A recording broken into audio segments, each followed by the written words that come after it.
Bersarung ala ninja, seorang pelaku pencurian kotak amal Masjid Al-Hidayah di Kelurahan Jawa Kiri, Lubuk Linggau terekam CCTV.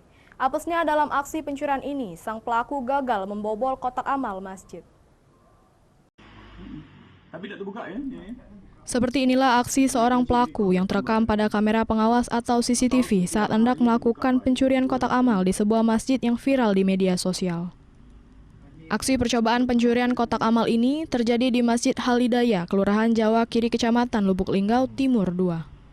Dalam rekaman CCTV memperlihatkan detik-detik pelaku yang menggunakan kain menutupi kepala serta wajah seperti ninja melakukan percobaan pencurian dengan berusaha membobol dua kotak amal yang berada di dalam masjid, namun gagal lantaran kunci gembok kotak amal yang sulit dibuka.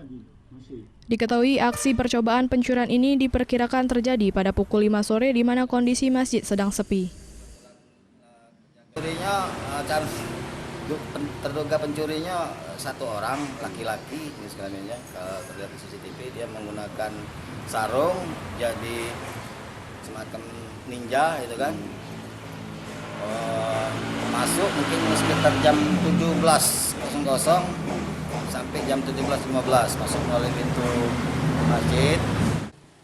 Sementara itu, pasca kejadian percobaan pencurian kotak amal, kini pengurus Masjid Al-Hidayah akan lebih berhati-hati dan akan meminta penjaga masjid untuk lebih meningkatkan penjagaan terutama di saat kondisi masjid tengah sepi dari jamaah. Dari Lubuk Linggau, Faisal Agustiawan, iNews melaporkan.